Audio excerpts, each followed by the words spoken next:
Wow. Get your weird noises out now. It worked pretty well to do the groans before we started last time. Yeah.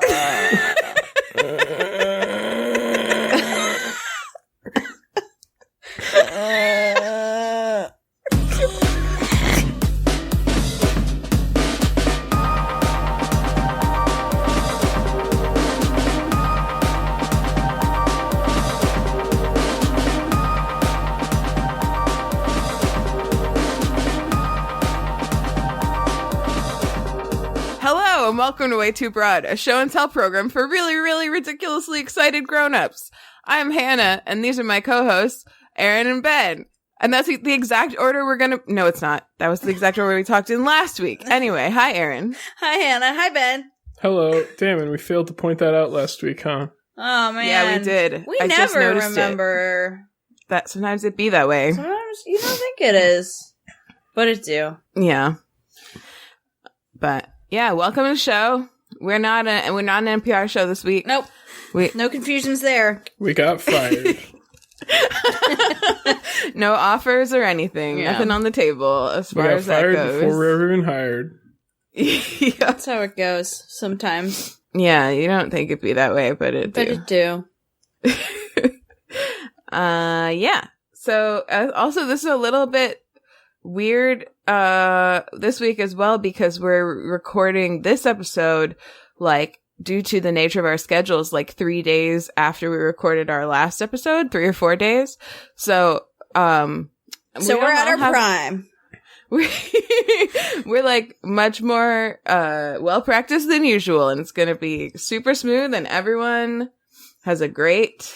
Actually, I have a pretty good obsession. I have a good one. So great. So everything is wonderful.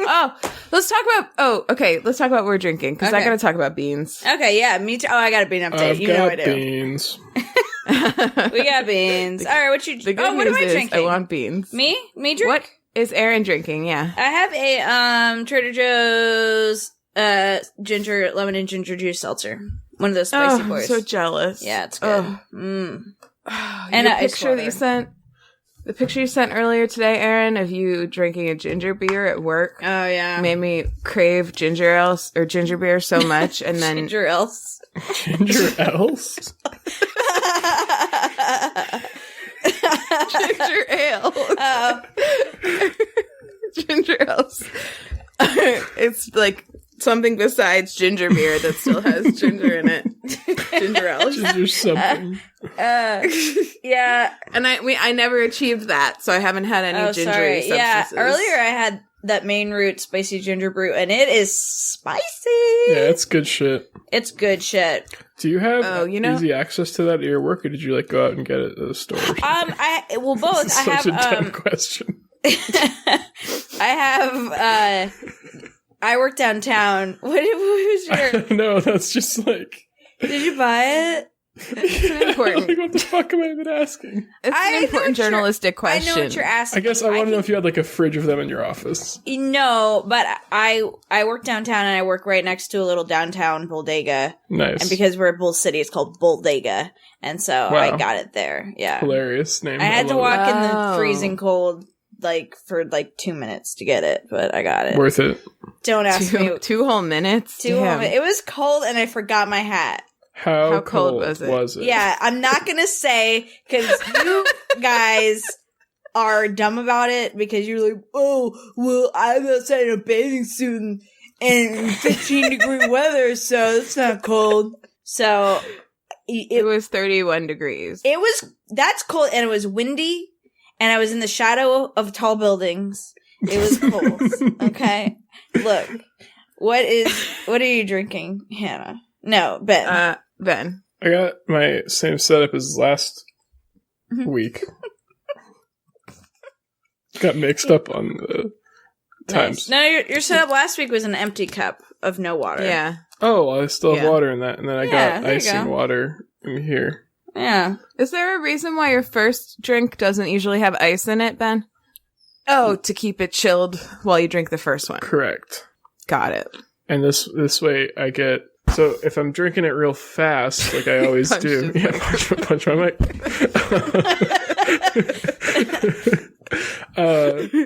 Like if I'm drinking, I always drink my first one real fast, and so it doesn't actually have time to get warm.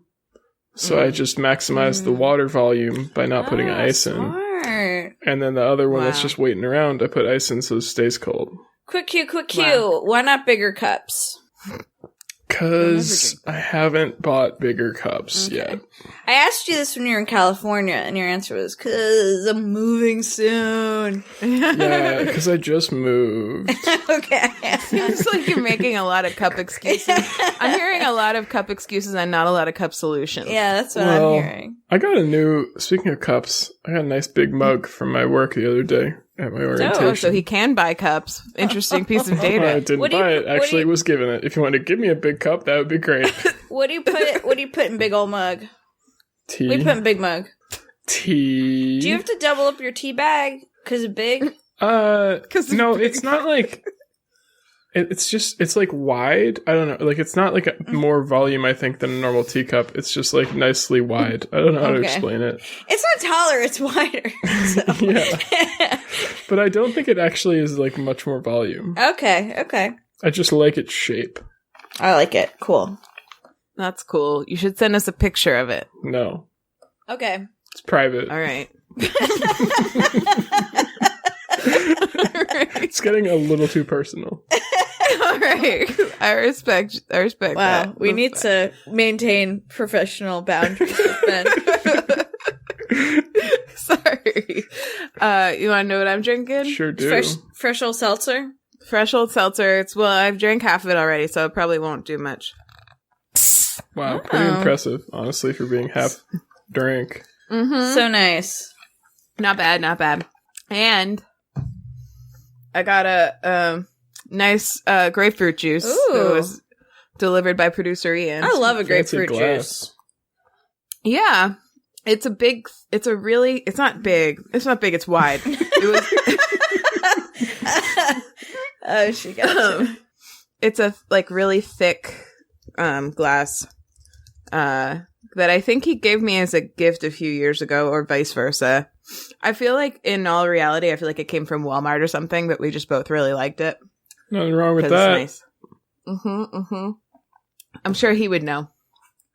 Although he doesn't remember a lot of, things you'd think that someone would remember about their significant other. I mean, he remembers the most important things, but not the sentimental things. And it's really confusing because he still has the ticket from the first date that we went on at Heritage Museum and Gardens, but he doesn't remember half the details I remember about the actual date. It's fascinating. Yeah, I don't really get the trend yet, but maybe ask me in another 5 years and we'll see. Got it. Maybe I will. I like he forgets your wedding. Yeah. He forgets that they're married. He doesn't forget the wedding day. He forgets that they're married. Because he has physical souvenirs of it. What's Erin? What's Erin? I'm your co-host. One of your co-hosts. My cousin. I love grapefruit juice, and I feel like I am trying to get it in before I'm old and I have a lot of medications that it interacts with. You know? Yeah. That's true. There comes a time when it's risky to drink grapefruit juice. I know, because it fucks with all your meds. So I feel like I try to YOLO when I can. While I can. Yo. Jew. Wow. Oh. Yogo Jew. I'm sorry, was there anything in your grapefruit juice? No, just grapefruit juice. See, I'm jealous. If I could, I'd switch with you right now. Why? What do you have, Erin? Or you already said. What is it? I don't remember. Yeah, I forgot. Oh my god, she was jealous a ginger. of it. The ginger. Seltzer. Ginger. Yes. Yeah. Oh, we had a whole that shit's thing. Good. That shit is good. I saw you I would switch too. Bring up a browser like you were going to check what I had or something. Have I told you That guys is that true. I think I have told you this. This is hilarious that I'm forgetting if I told you. That I almost always instantly forget what both of your sessions were after we record when Kylie asks me. Yeah. Yeah, you told us. All the time. Yeah, you pay good attention. It's That happened to me for a second last week. I think I just have bad short-term memory. Like, I very often find myself walking into a room to get something and forgetting what I actually went in there to get. That's classic. It's just Classic. classic. I have really bad long-term memory. Like, a few times, it happened to me recently, I saw somebody, and I was like, oh, I know that person. I don't want to talk to them. And have no idea where I know them from. I do that. I totally do that. I'm like, I know them and I remember how I know their face and I remember how I felt about them. Yeah. But I couldn't tell you why. Couldn't tell you why. Couldn't tell you where. I think I finally pieced it together. Did I tell you this happened to me once a couple years ago? Ran into a woman in the grocery store. Stop me if I told you this. Ran into the woman in the grocery store. Was delighted to see her. I had like such good feelings when I saw her. We hugged. She was like, Erin, how are you? It's so great to see you. And I'm like, oh my God, it's been so long. Remind me where I know you from. And she looked so fucking sad because I used to babysit her kids and I was like a beloved babysitter. And then like eventually I remembered all those details. I remembered where she lived. I remembered babysitting her kids. I remember her kids. I remember like moments with them. I just like didn't in the moment and had to be reminded. And then I felt really bad about it. So now I know not to ask that question, even though I'm really curious. Just be like, have a long think about it on my own time. And remember in my own time. But can't that conversation get real awkward real fast if you don't ask that? I don't think so. I think I could successfully navigate anything. Yeah. Yeah. Like, how are you? How's everyone? And then maybe she'd say something that would. Yeah. How's your family? Oh, my family's great. You know, how are you doing? What's new? You know, boop, boop, boop. And then they might even say something helpful. Like, oh, here's this person we know in common. And then I could be like, oh, yes. Yeah. Or like, oh, you don't work at Whole Foods anymore. And I could be like, oh, she used to be a Whole Foods customer that I used to chat with. You know, I feel like it can only be to my advantage to just pretend like I know you until my memory is refreshed. Yeah. It's funny how that happens. It's kind of like smells, like how you can have a feeling attached to a smell and not know what it came from. Right. Right. Memory's a weird thing. Memory's a weird thing. And I don't really hang on to. It's kind of a need to know basis in my brain. So, I think that's ultimately a good thing, honestly. Yeah. Well, it's also interesting how deeply some things can get buried, but then they can just like turn back up. And supposedly those things, like those kids that you didn't remember when you saw their mom. Jesus Christ. Did you just punch your microphone again? I really did. Fucking God, Ben. Those kids that you know, the memories you have of them of that time might be more accurate than the ones that their mom has because you've thought about them less. Yeah, that's right. Because it's like every time you remember something, you change it a little bit. You like recreate it in your head. Yeah. Yeah. Yeah, you're right. So interesting. Radiolab. So we're not NPR, but we are Radiolab. Yeah. Well, that's from an episode of Radiolab. You have to edit this in like a really annoying way. Hold on, let me add some. Should I go? Should I go? Okay. Okay. Yeah, so when I was 12, that's Erin, by the way. I fucking hate the way they edit that show. I know it's wildly popular. I'll say it. Okay, Erin's saying we're all too cowardly to freaking say. She's putting Radiolab on blast. Putting Radiolab on blast right on this show right here. That's right. You heard it here first, folks. Not for the first time. I don't think this is my first rant about it. It's another episode of Erin Dargs Them. Darg them, Erin. Darg them! I think I said my piece. Okay, let's talk about beans. Yeah, bean update. Okay. I want to hear your bean update. I made the Carla style beans that we made it with Vaquero beans, which are the ones that look like cows. Oh, nice. How much of the bag did you cook? We cooked a cup. Okay. So it was like maybe like a third to a half of the bag. Cool. I guess. Okay. And it was good. What we did was we did the thing that Carla suggested at the end where we made the beans like she did in the video, and then we added some like chopped up collard greens, I think, and let them wilt, and then it was like a soup, and it was really, really good. But I would say if I had to do that again, I would not do the whole like inch fat cap of olive oil if I was making a soup. because it was a lot of oil to get through as you're like, and it was delicious and you didn't want to stop eating it, but you were aware that you were eating just like practically just spoonfuls of olive oil half the time. So, but it was really, really good. I might have also oversalted it, but the beans were great.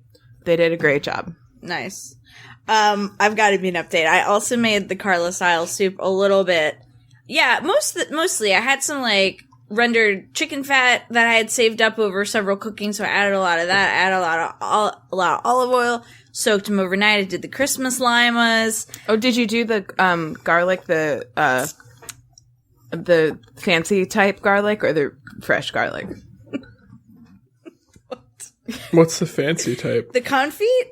Yeah. I didn't do the confit garlic, but I did. We did. You did? You made garlic confit? I forgot to mention that. We did, and we still have it in the fridge to use it again. Oh my god, hell yeah. There's a Bon Appetit recipe that makes a lot of it. Yeah, it takes like 2 hours, but it's so easy. Cool. Like, I would recommend it. What is it? A confit, I learned, is just like anything cooked in an oil. Like, it's basically like a duck confit is duck cooked in its own fat, or like extra duck fat. Anything vegetable confit is just vegetables like cooked in a lot of oil. Like, basically almost like poached in oil, I'd say. Oh, okay. Yeah. So you just take like 3 whole heads of garlic, put them in like a vat of oil, and then cook it low and slow for like 2 hours on 250 in the oven. Dope. And they kind of just like are falling apart. All the cloves are kind of just like falling apart, and the oil smells incredible, and the whole house smells incredible.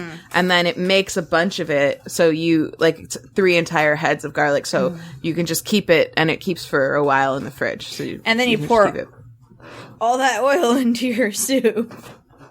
Yeah, I mean, like we could have. We did like partially that.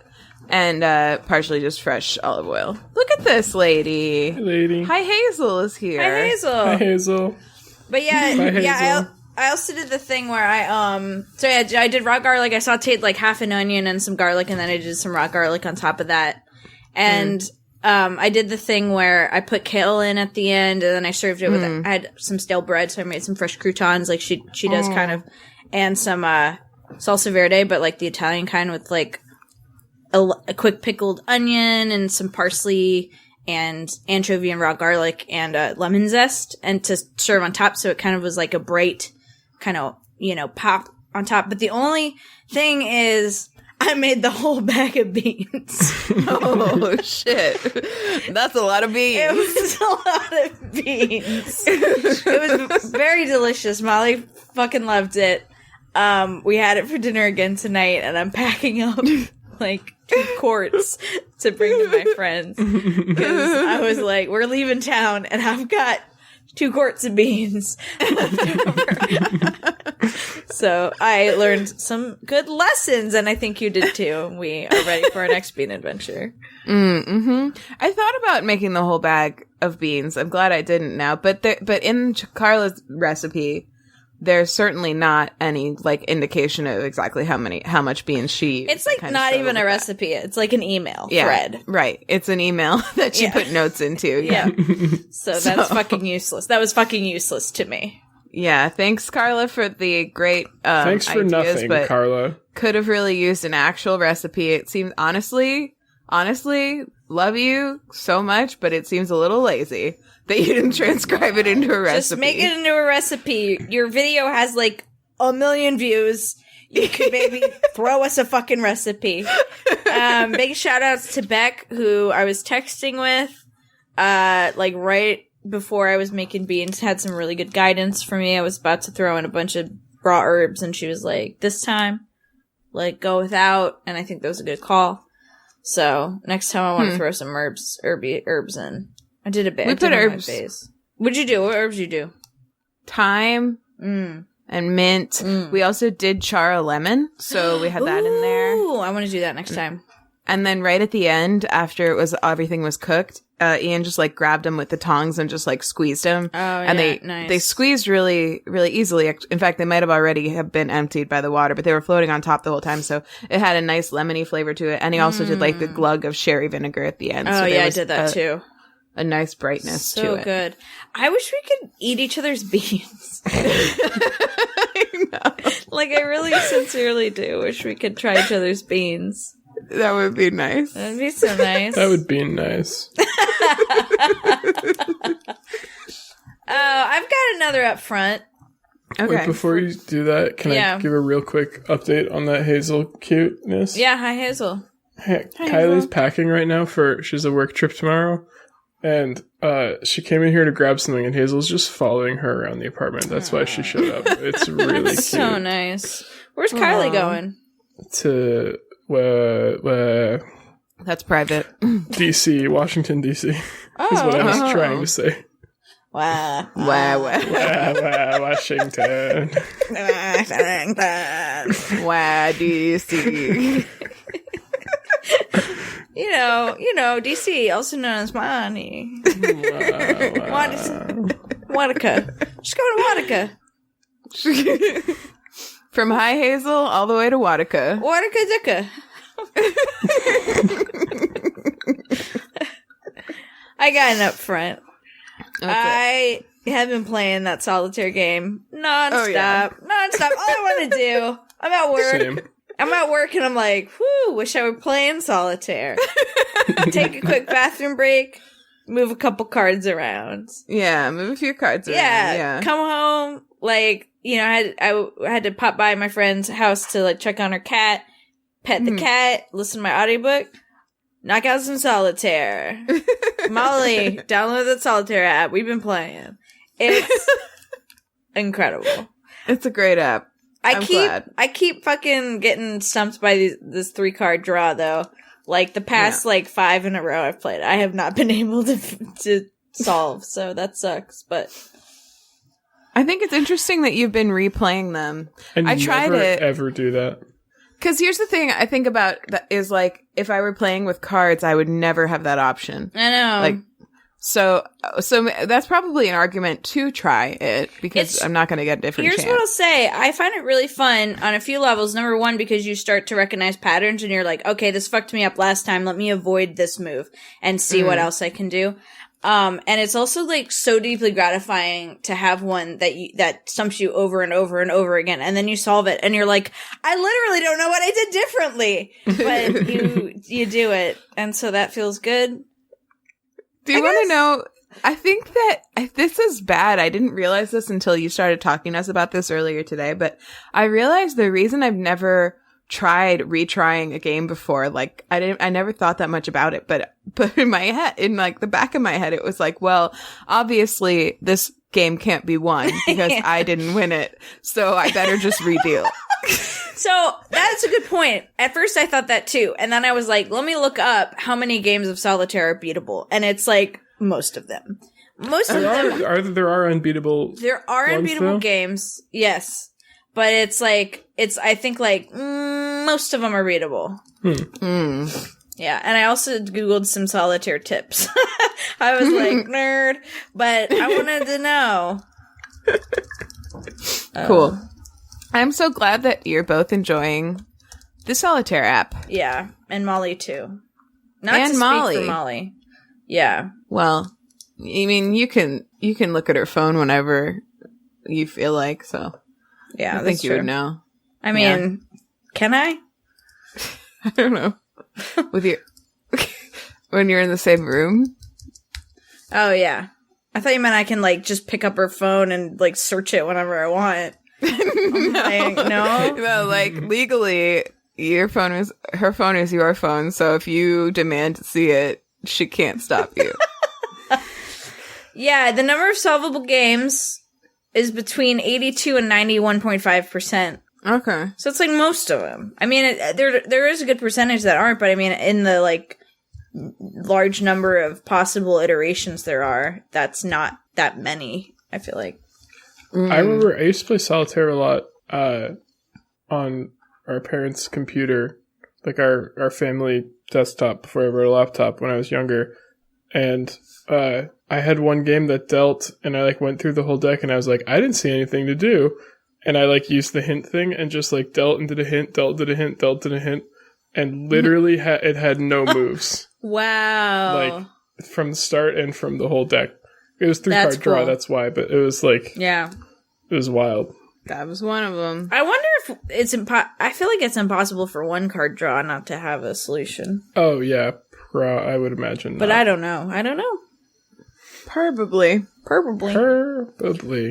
Although I have failed at those games too, so probably it's possible, because obviously I wouldn't have missed anything. Yeah.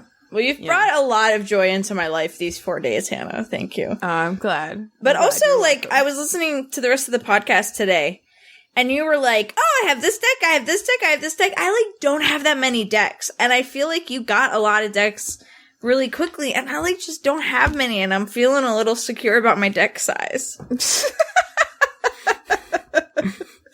I have almost all of them now. We got to do the friend one. I have the friend one with Molly. Oh, I forgot about those, so I have like 1,000 coins.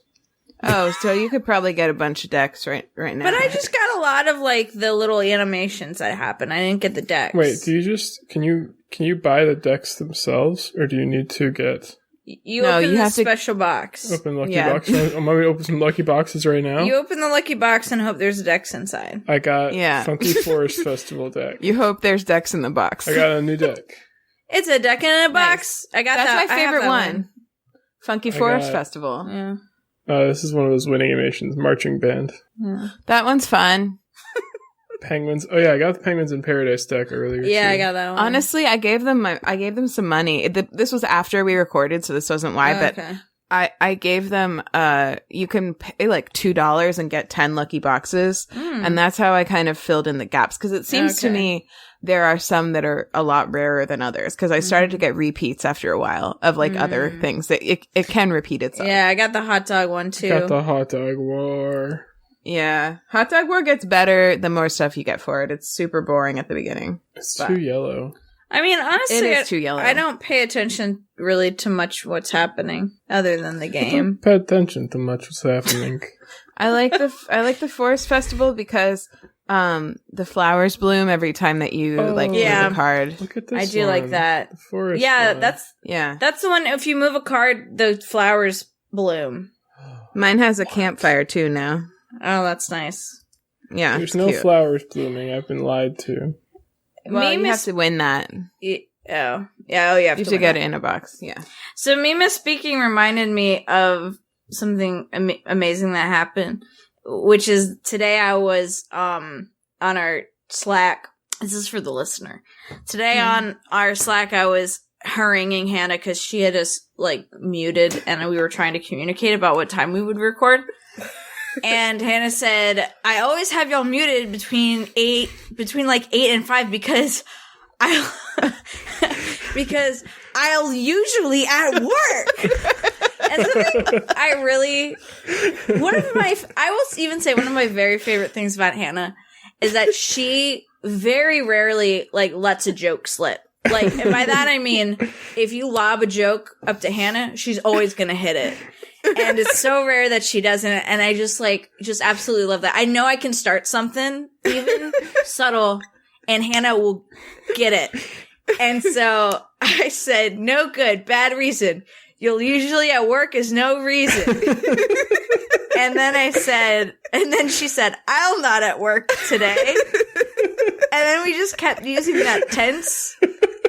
I said, I'll at work, though. And she said, I'll bowling. And I said, who'll bowling with you? I'll laughing at work. And we just kept talking and using I'll and will and they'll instead of any other form. And it was so fucking funny to me that I'll laughing at work.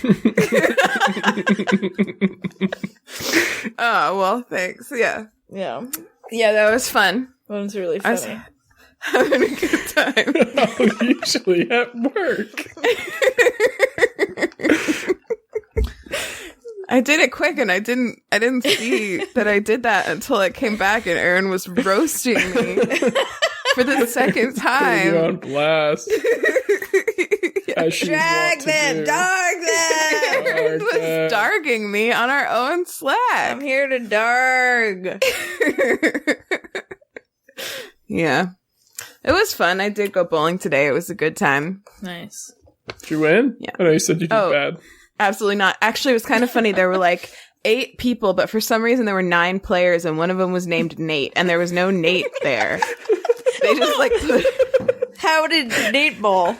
So we thought that Nate might be Ian for reasons that are too boring to get into. So we had Ian bowl, but it was only showing 4 names at a time of like the 8 players. And as it scrolled down, Ian's name came up. So we don't know who Nate was. There was no one missing from the list. They just added a guy named Nate for some reason. So Ian played since he started as Nate, he also finished as Nate and he won. So, So Nate won. Yeah. Is Nate usually a good bowler? I don't know. No one seems surprised. Oh my god. I have a prediction, Hannah. Next time he goes bowling, he's gonna, because of his like superstitious thing, he's gonna have to put his name as Nate because he won. I think that might happen. Yeah. Like, not to be funny, but to be like superstitious. I feel like Ian's very superstitious, don't you? Yeah, he's got like some rituals, yeah. But it's like homegrown superstition. It's not like he doesn't adopt others. It's like he creates his own. Gotcha. Yeah. Which I think is like the absolutely only way to do it. Yeah, you gotta be yourself. Right. Even if yourself is Nate. Sometimes you gotta be yourself, sometimes you gotta be Nate. Yeah. Sometimes that's the same thing. So, cool. Has he started asking you to call him Nate now? He hasn't yet, but next time we're bowling, maybe. Because we were calling him Nate the whole time. Obviously. It was like Nate was Ian, the kids were playing on Ian's name, and then Sally, so the kids were Sally's, but Sally also was playing her own game because we had this extra guy for no reason. Wow, twist. The kids were Sally.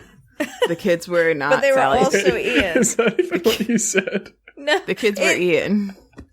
But then they were also Sally, but Sally was Sally. Yeah, Sally was Sally. Everyone else was themselves. Also, there was a girl named Alex there, and she put her name in with 2 X's at the end for no reason. Wow. That's not how you spell her name. Anyway. To be fucking cool. Look, I guess it's hard working at a bowling alley. It's fine. Oh, so you didn't put your own names? Oh, no. No. Okay. They put them in at the front desk. That's weird. Oh, that's weird. Okay. All right. We should pop in. I'm ready. Okay.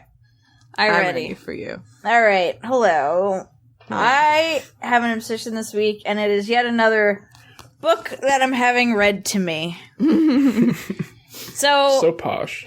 I'm so posh. This book is one that I have checked out from the library a number of times, including this week, and have never finished. It's called An Everlasting Meal by Tamar Adler. And it's, speaking of my friend Beck, it's a book that she really likes and has recommended to me, and it's a book I've started a couple times and just haven't finished. And so I checked it out from the library the other day, but then I had like a lot of kitchen chores to do, and I thought like, oh man, I wish that I could just have this read to me. And I was like, oh, I bet it's on Audible. And indeed it is. And it's read by the author. And so, it is this book, but it is an enjoyable audiobook. And it's kind of funny because it's not a cookbook, but it's not a cookbook. It's a book about it. So it's An Everlasting Meal, Cooking with Economy and Grace. And it's kind of this author's manifesto is the wrong word, but like, I think it's like her ode to the home cook and just her philosophy. It's a book that captures like her philosophy of cooking and her enjoyment of it, and it's basically like her waxing poetic about cooking and kind of sharing with you, the home cook, her methodologies and her different techniques and recipes to be like a really economical home cook. And it's really beautiful. You know, the first like for instance, the first chapter is called How to Boil Water. Here, I'll just read some chapters. Not the whole thing. If you pay me one Audible credit, I'll read you. But here's some chapter titles: How to Boil Water, How to Teach an Egg to Fly, How to Stride Ahead, How to Catch Your Tail, How to Paint Without Brushes, How to Light a Room, How to Have Balance, etc., etc. So it's just like every freaking paragraph is like really beautiful. Here, I will read you a paragraph that I really like. All ingredients need salt. The noodle or tender spring pea would be narcissistic to imagine it already contained within its cell walls all the perfection it would ever need. We seem, too, to fear that we are failures at being tender and springy if we need to be seasoned. It is not so. It doesn't reflect badly on pea or person that either needs help to be most itself. So it's basically just like that kind of like prose for the whole fucking book. I'm not super far in it. I've just kind of restarted it and have gotten like a little bit farther than I did when I was actually reading the book. But it's just really nice. I think something I really like about it, besides its prose, is the same thing that I really love about Bon Appetit and their whole collection, which is basically like these people who are trained either formally or informally, but these people who cook for a living and who love to do it, their kind of whole mission is to encourage you, the home cook, to cook, to like not worry about cooking like a professional. Like, you don't need to take culinary classes. You don't need to, you don't need to be anything other than who you are. You just need to be a hungry person who wants to cook a meal, and they're there to champion you through that process and help you in any way they can. So I feel like that kind of spirit is very much in this book. And it reminds me, I think that's like throughout the Bon Appetit videos I love. They're just like, you cook something. It's, delightful. It doesn't have to be like, it can be whatever you want it to be, I think it's just delightful, and I love, consuming that sort of, no pun intended, that sort of media. It's great. And, always just picking up fun little tips and, little ideas all around. So it's a nice book. I'm not done it yet, but I'll check back in when I am, and go check it out. An Everlasting Meal, Cooking with Economy and Grace, Tamar Adler. So it looks like she used to work at Chez Panisse. Yes. Yeah. I've heard of that. I've heard of such a place. Yeah, the foreword is by Alice Waters. And now who's that? She, I think, runs / started / all of the above Chez Panisse. Oh, okay. And now she lives in Hudson, like north of, in New York. North of Manhattan. Yes. Oh, cool. Well, actually, this was in 2018. There's a Washington Post article about her called Tamar Adler and the Rise of the Quiet Cook. Which is interesting. I'll point out, too, if you end up getting this book on Audible, it comes with a PDF of, like, all of the recipes that she mentions in the book. Oh, wow. So that's nice. Cool. Yeah. She also wrote another book. Oh. Have you read that? It's called Something Old, Something New. Came out in 2018. No, I haven't. It's Classic Recipes Revised is the subtitle on that one. Cool. Subtitle? Yeah. Subtitle?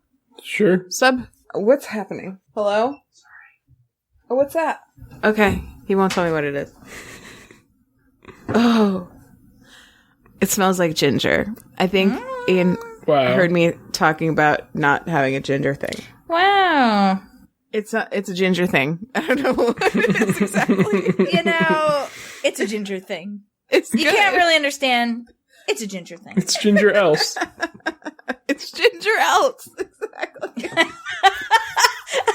You wanted ginger else so bad. I have it. Amazing. I just want to read some of the names of these other chapters. How to feel powerful. How to build a ship. How to find fortune. How to be tender. I love these. How to weather a storm. How to snatch victory from the jaws of defeat. That is an important cooking skill. Yeah. And life skill. Yeah. Anywho, great book. Sounds great. Sounds philosophical, but in the best way. Yeah, it is quite philosophical. Oh my god, I just looked at my phone. Ian's been waiting out there since like 8:54. He texted me twice just the word delivery, and I didn't see it. Wow, sweet man. Yeah, he said it's a wannabe ginger beer, best I could do. may have gone overboard. It's making my lips numb. I don't think it's overboard. It's ginger ale. It's exactly what it is. Yo, speaking of that, I watched like a super early, maybe it wasn't a super early, maybe it was a very recent, It's Alive about Brad making ginger beer. And I got a book from the library about fermenting my own ginger beer. And I bought the ingredients. I'm going to make my own ginger. I want to do that too. Oh. Yeah.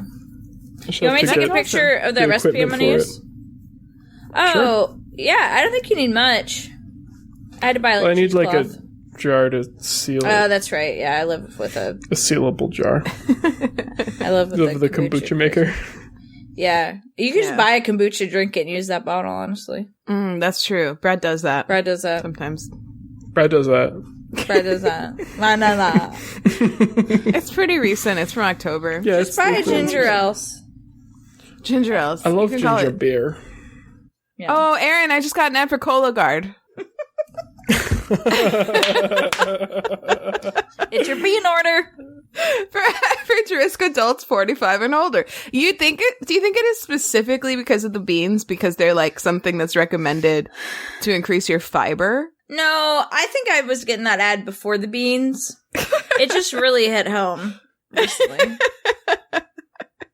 Yeah, it does say right there for average risk adults 45 and older. Oh, 45 and older? I thought it was 55 and older.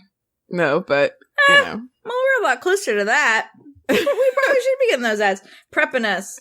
They're playing the long game. You're not that close to that. No, we're really not. They could go under, if they're targeting us as their consumer, they're going to go under well before we're 45. That's true. Isn't it weird that it's going to be the 2030s when you guys are 45?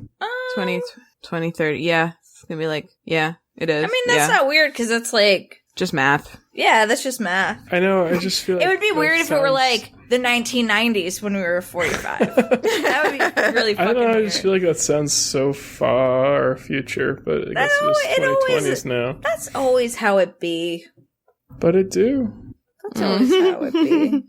It's like when people are like, can you believe it's getting dark so early? I'm like, yeah, it happens every year. I'm quite used to it at this point. Yeah, that's true. Yeah, days are getting longer. You notice that? I never looked up a picture of Tamar Adler before. This is making a lot of sense. Like, she looks a lot different than I thought she would. But in the book, she was like, I had a dinner of like an egg and mayonnaise. And I was like... Oh. So you knew she was white then? I mean, it was like not mayonnaise. It was like, it's very fancy. But I was like, that doesn't sound like a big dinner. She's thin. She's really skinny. I would prefer, like, I don't know, 5 eggs. And a jar of mayonnaise. Ideally. At least. No, it depends on how big the jar. Well, it's not tall, it's wide. It's a wide jar. Yeah. Wow, cool. All right, that's all for me. That's all, folks. Cooking with Economy and Grace. The other book, Something Old, Something New, is like historical recipes, but then she like brings them into the modern. Cool. So that sounds cool too. Yeah. It does sound cool. Yeah. That's what we were saying. Yeah. She's got like a touch of that so far in this book. Just about like she seems very well read on like the history of food cooking and well traveled and stuff too. And like has a recipe in here that's like an older world recipe that's like 8 cups of herbs.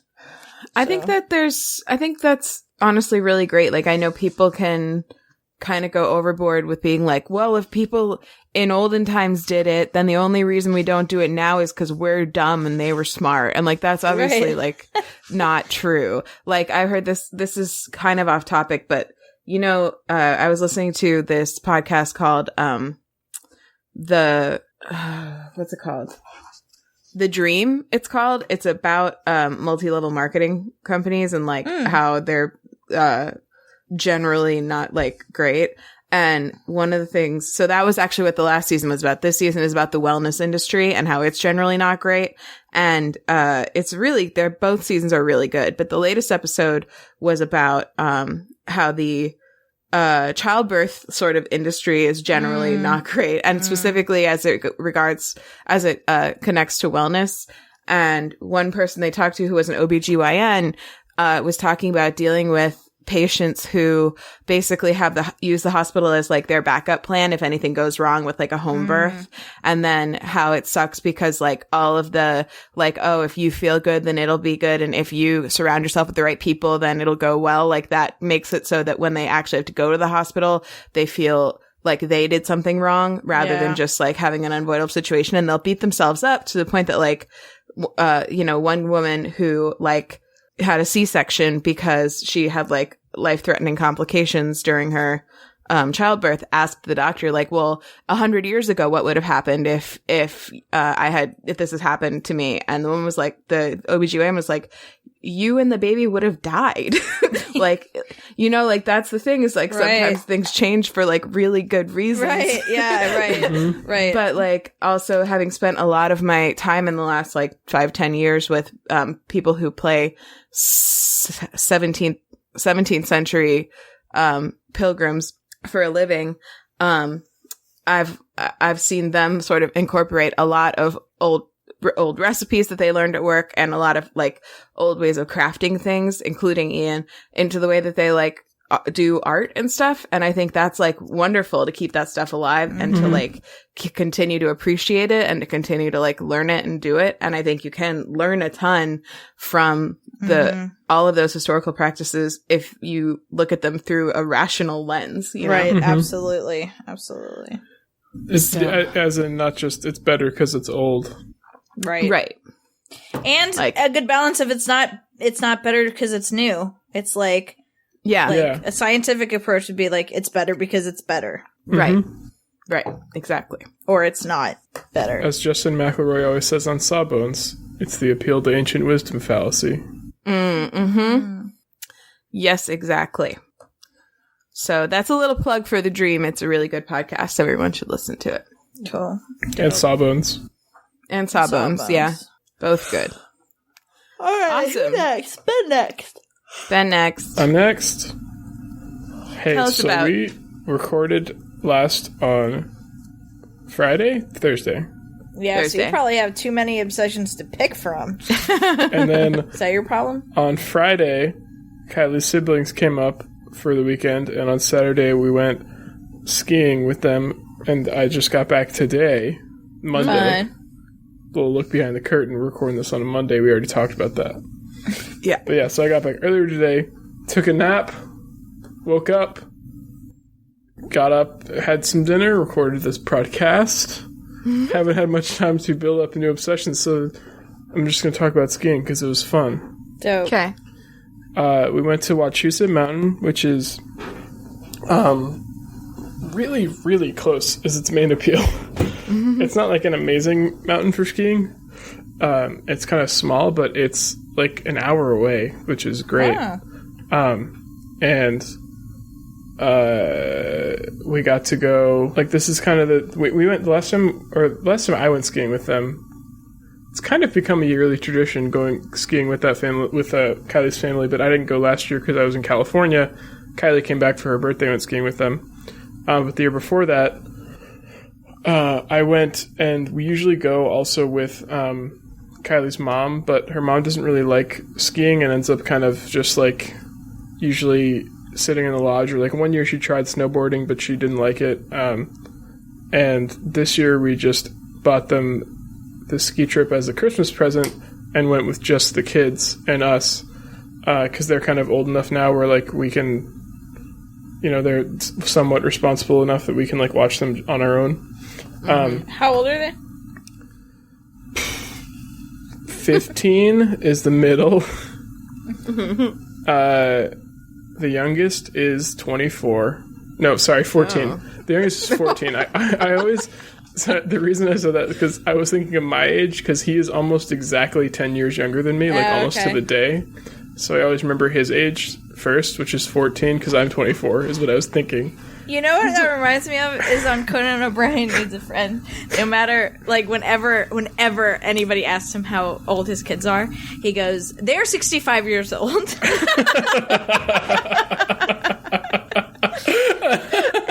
always really fucking funny. They're 65.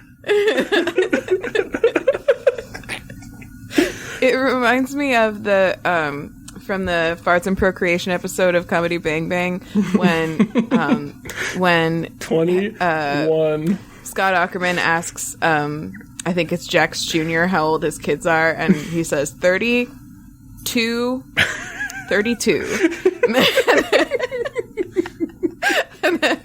And then they have to unpack that. It's like a whole 5-minute section about their miracle 2-year-old baby. It's good.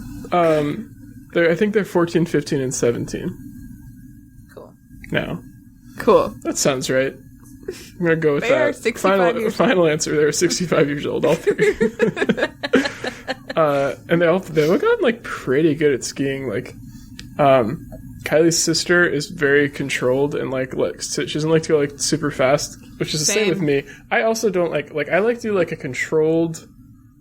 Pizza down the mountain. Well, I don't necessarily pizza all the time, but, like, I was caboosing it the whole time. You know, watching, make sure no one fell. What? I also thought you meant you were falling on your butt. No, I was just going last. I didn't fall once. Thank you very much. Okay, when you said caboosing it, after we said pizza, we were talking about skiing style, and to us, caboosing it means dragging down the hill on your butt. Yeah. Okay, this is your communication issue, not ours. This is your fault. I cannot believe that both of you thought that. That's fine, you though. told us that. We thought that outnumbered. you told us that. I don't think I did, but that's we fine. Didn't create in our heads like, oh, Ben must have been skiing down on his butt. I certainly didn't think that. You were caboosing and then you said, I was caboosing it. And what I was just going last. Yeah, now I understand that, but the context was bad. And that was your fine. fault. Fine. Okay, Whatever. so you were bringing up the rear. Yeah, I was going nice and slow and controlled. bringing up the rear, not on your rear. And Kylie's two brothers were both speed demons to some extent, and especially her oldest younger sibling. Her oldest sibling, other than her. You get The it. 65-year-old? The 65-year-old. He was like trying to go off jumps and shit and kept falling. It was really funny. And it was like the kind of fall where like he didn't hurt himself or anything, so we could just like immediately make fun of him for falling. Nice. Which is great. Good for him. Yeah, he was really going for it. And yeah, it was just super fun. And then like towards the end, I was caboosing like the whole time. We went skiing, so we left on Saturday. I thought you said you didn't fall at all. Did your butt get wet? Sorry, you're caboosing the whole time. Jesus Christ. On your feet. We went up on Saturday, went night skiing on Saturday. Oh, fun.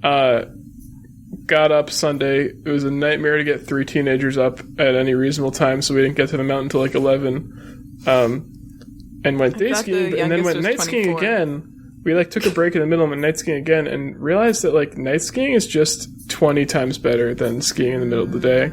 Because like when it's the middle of the day, especially if it's sunny, you have all these layers on, and like you're getting hot, but if you take them off, you get cold, and there's just like never a good balance point. Also, we didn't have a place to like put our extra stuff, so we just had to wear all our layers. And the snow is like really bright in your face because it's fucking super bright out. And it's also so packed because it's a holiday weekend, which is why we went. But yeah, I was so busy on Sunday, especially during the day. But then like night skiing, it's a little less crowded. The mountain itself isn't as crowded. Like the lights are pretty. The first night we were there was like in the middle of a snowstorm, which was really cool actually, because it was like really small glittery snowflakes, which is just like super pretty, and all the lights. It was just great. Although I will say the day skiing, the nice thing was that you can like see all the views around, which is like one of my favorite things when you're going skiing is when you get off the lift, just like turn around and look at the beautiful view around you. But that does sound pretty magical, night skiing while Yeah, it's like really it was really down. cool. Like it was like every time we went up, there was like another layer of fresh snow. And because of the snowstorm, the mountain was not as crowded because a lot of people left once the snowstorm kind of started, which maybe we should have because the roads were dangerous on the way back to the hotel. But it was fun. Nothing will be as bad as Colorado on that road trip. So Yeah. You're inoculated. yeah, I'm Vail inoculated Pass. from bad snow. But That yeah, sounds great. I just had a fun so skiing nice. weekend. It was great. Kylie's siblings are really funny. Oh, So yeah? it's fun. Yeah. They're so funny nice. kids. What fun quality time to have together. Yeah, it was great. It was just a nice fun weekend. Nice Memories fun long that weekend. will last a lifetime unless they have selective memories, and then they'll be like, "Where do I know you from?" And I had Friday off too, so I had a 4-day weekend, which was Dope. great. Yeah, And I just got that's to, like- so nice. Yeah, now I have to go back to work. Yeah. Ugh. Tuesdays, am I right? Tuesdays. Ugh. That's it for Ben. Okay. Cool. Good one. Great fun time. Sounds magical. Sounds Yeah, that fun. sounds so flippin' nice. Fun, silly, and a little romantic, if I'm being honest. Oh, I forgot to tell you about my funny joke I made on our one of our last trips down the mountain. So I was taking up the rear the whole time. Is that how you say that? What is the expression? It's not taking. No. It's a different verb, but I cannot remember what it is. 'Cause that You sounds broke like Erin. it sounds like I'm going down my butt again. What is the fucking word? Picking up the rear sentence. I know. I cannot remember what it is. Holding? No. Holding up the rear. Yeah. No, is it? I was taking it up the rear the whole time.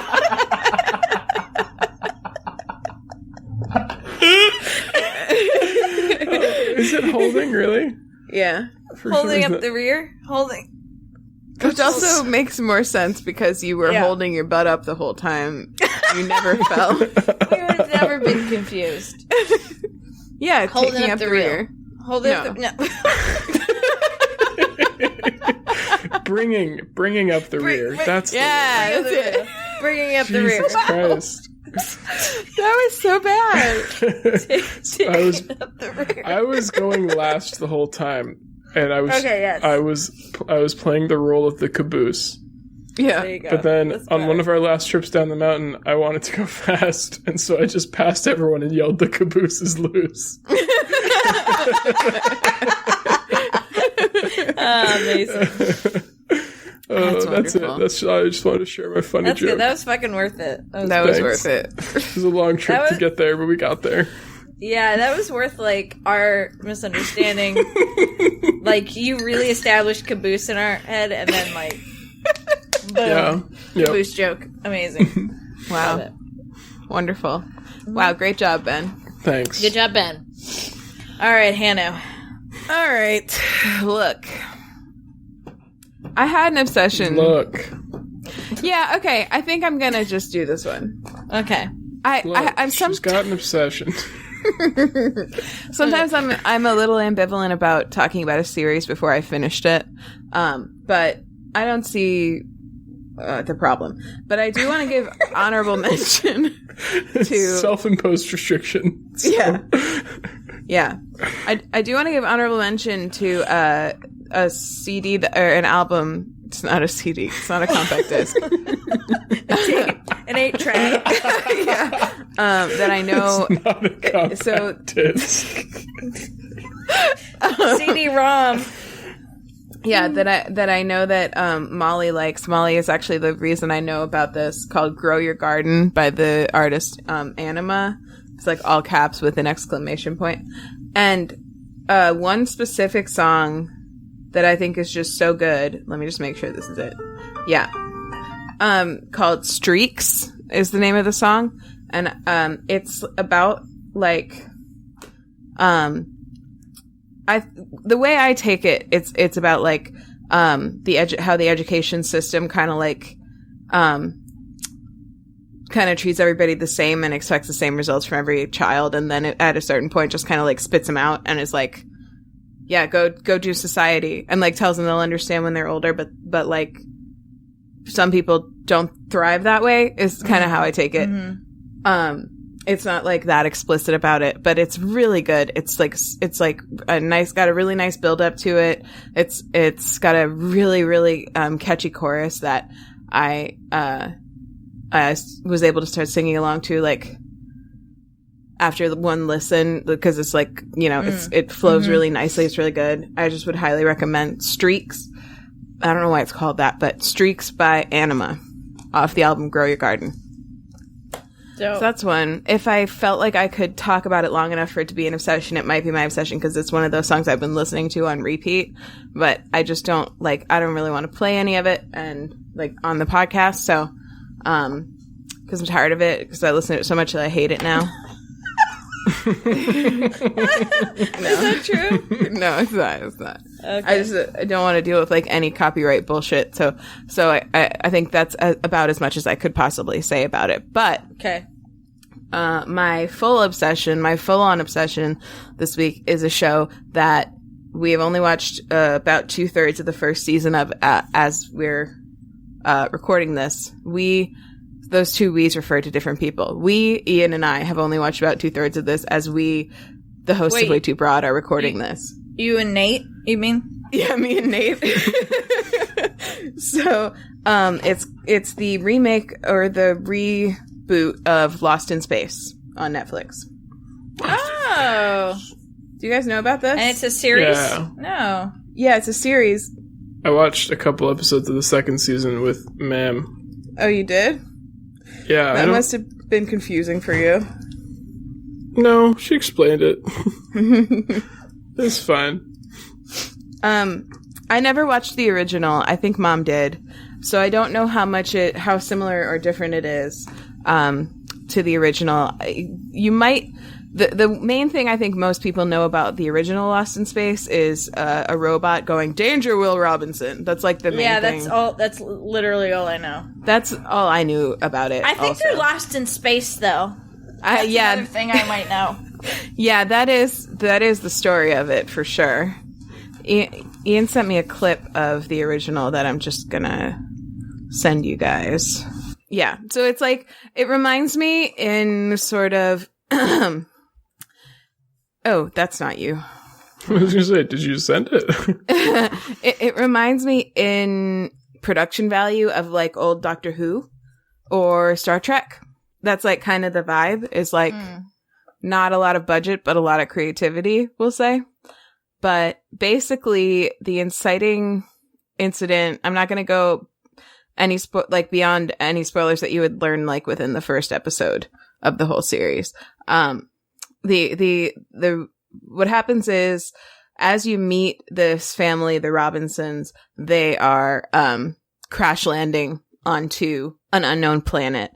And throughout the episode, you learn how and why, but you also see them managing a lot of perilous situations at once. And also, like, there's a lot of complicated dynamics between the family, but there's a mom and a dad who have like a lot of tension between them. The mother is like a really brilliant scientist, and the dad on Earth was like a high up in the military. And so he wasn't around a lot. He was like always traveling, especially after this big meteor hit Earth. And all of a sudden it was like basically kind of like a second extinction event. There were no blue skies anymore. Everybody had to wear masks when they were outside, and you had to, humans being the they, built a colony on Alpha Centauri and were like taking people there to go like start a new life. And that's the trip they were in the midst of when they crash landed on this unknown planet for unknown reasons. Why did you send us a video of like the old like 1960s preview? So you could see what the original looked like? Oh, okay, cool. Continue. Okay. So a lot of stuff happens right away. Like, they land on a glacier and they have to deal with like the onslaught of potentially life-threatening temperatures, and also like one of them gets stuck in the ice. Okay, so it's a mom and dad and 3 kids, Penny, Jane, and Will Robinson, who of the aforementioned Danger Will Robinson. So The Danger. Will Robinson of the Danger, yeah. and he's all the kids are brilliant. I think they're wonderful. Jane is 18 years old, but she's trained as a doctor. Penny is like the middle child, and she's really, really, oh my god, her name is Judy, I've been told. Not Jane. Oh my god, from producer Nate. Yeah, from producer Nate. Wow, that really sounds like a producer name. Yeah. Yeah. We're gonna have him change his name, I guess. But yeah, Judy is the oldest. She's the 18-year-old doctor, and she's like super smart and very like brave and bold. Penny is like the middle child and kind of the comedic relief, but she's also like really like sly and funny. I guess that goes with comedic relief. And then Will is like a lot younger than the other two, probably like 11 or so, and he's just a sweetheart. He's like the sweetest kid in the world, but a little bit soft, you know, compared to the rest of them. He doesn't have like a ton going for him in terms of usefulness. Wow. What? Rude. But some things happen that kind of change that pretty quickly. So I don't want to give a lot away, except to say that there is a robot. There is a robot. Yeah, and it's very attached to Will pretty quickly. Like Danger it's like they're Will Robinson. best friends. And he does say Danger Will Robinson. Nice. I mean, he's gotta. That's got Parker Posey in it. Oh yeah, Parker Posey plays the villain, and she's wonderful. Oh, great. Really good, very villainous, and Awesome. and it's just good. Also, so another cool thing about it is that at least so far, the whole season has taken place on this planet, this uncharted Goldilocks planet, meaning like it's not the planet they were headed to, but it has breathable air, and it has like a lot of water, and like it has like it looks like kind of very Earth-like. The astronomers or whatever, like people who study that kind of thing, call those Goldilocks planets, and they're really rare. It's like the first thing the mom notices and realizes is like this was like winning the lottery. That's how rare it is that they would have landed on a planet like this. So they probably are all dead and aren't. It's probably lost. Yeah. It literally is lost in space. No, I don't think it'll end like that. But Okay. Yeah, they find other survivors, and so there's like a lot of dynamics there. You know, they were obviously all going to the same place, but they have their own sort of motives and things going on. And obviously you guys know how much I love to see good, well-rendered interpretations of what other planets might look like. You know, there's like, they do some really cool stuff with like the wildlife and with the like the plants and things. Like at one point they're walking through this field of like green, and then someone makes like a clapping noise, and suddenly like a bunch of the flowers nearby open up, and then they all start clapping, and they're just in a field full of like bright pink flowers that open up from clapping for some reason. Like, it was like very magical and sweet. So, you know, that's always fun as well. So This looks cool. It's really well done. Isn't the mom from House of Cards also? I think she is in House of Cards. She's an excellent. I would say the acting overall is really, really good. The music, I guess, is a reinterpretation of the original theme song for Lost in Space, but I think it's really good. It has a lot of French, like soaring French horn, like that kind of thing, which I'm a fan of. Yeah, Ben and I are fans of. And the love it when those French horns soar. Do they do anything else though? Well, a lot of times they just hang out in the background, like the salt in the meal. That's how. Jackie Sharp. She wasn't a mom. She was Jackie Sharp in House of Cards. Sorry. Wait, what? She was in House of Cards, but not a mom. I was saying She's the mom from Lost in Space. Yeah, she's the mom in this. I was like, she was the mom. Did you think I said, is she the mom from House of Cards? Who could that possibly be? There's no moms in House of Cards. There's no mom in House It of really Cards. isn't. Unless you count Robin Wright, who plays the mom of America. I I'm don't. sorry, Ben. I'm sorry, Ben. Yeah, but she's excellent. They're all really, really good. Yeah, it's just it's good. It's exciting. It's expansive, and it's like it's a very immersive and it's in space. It's a very immersive experience. Like it's the special effects are really, really good. Nice. I like it. Fuck yeah. Fuck yeah. Fuck yeah. Fuck yeah. I like that near future shit. I enjoy it. So I'm going to keep watching it, and I think other people should also watch it. And there's 2 seasons out now. Dope. 10-4. I wonder if Fuck Molly's yeah. already seen it. Ian had already seen it, but he's watching it again with me. So Oh, nice. mm-hmm. Good. Maybe you could work out a similar arrangement. Molly! Have you already watched Lost in Space? She hasn't. Great. It's on our list. Great. Wonderful. Wonderful. Is it good? Yeah. I don't know what I'm talking to anymore. Yeah, Karen's obsession. Okay. Cool. Oh, you can hear her.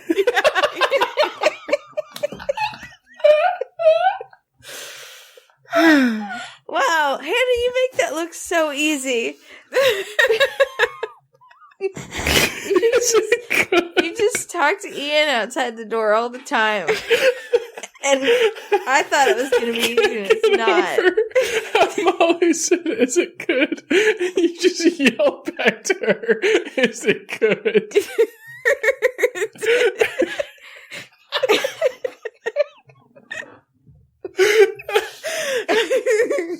It's like one-way volleyball. It's not, it's not so simple. It's not easy. You forget who can hear who. All right. That's it. Let's do homework. That looks fucking good. It is good. Tell Molly it's good. Okay, Molly, it's good. God. All right, my homework is to check out An Everlasting Meal by Tamar Adler. You can get it from your library. You can buy it from your bookseller. You can get it on your Kindle. You can get it on the Audible or wherever you get your books read to you. You can stay tuned after the credits. I'll be reading the chapters.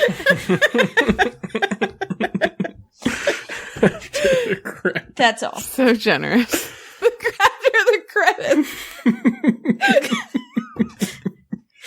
A lot of people don't know that once the music is done, I always put in credits so that, all the producers and stuff, So if you've been curious why this podcast is 7 hours long, it's because after the credits, I'm going to read this book. All the chapters. All the chapters. Ben, what's your homework? Oh, no, you don't have any social media. Ben, what's your homework?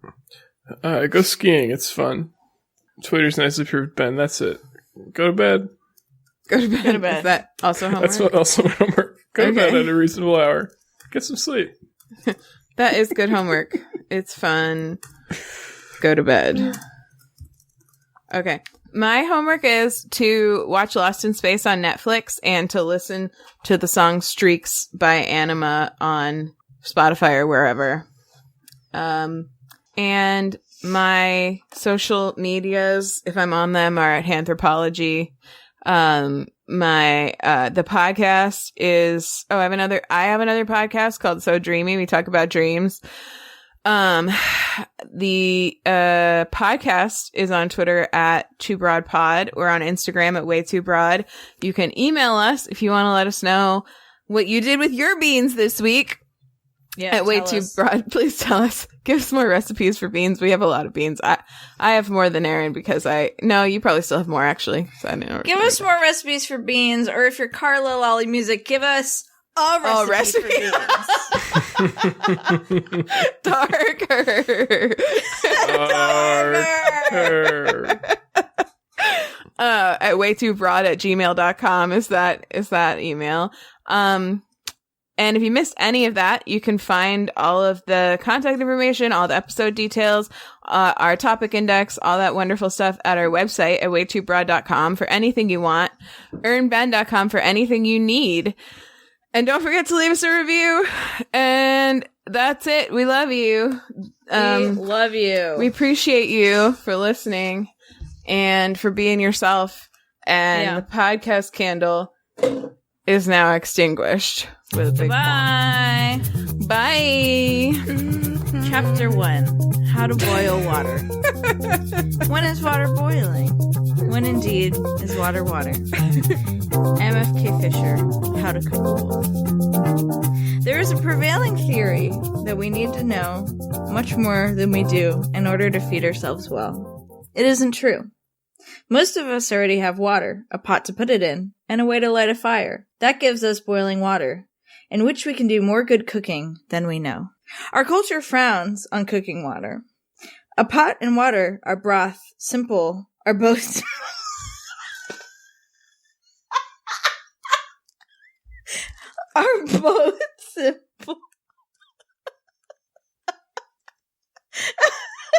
pot and water are broth. The end.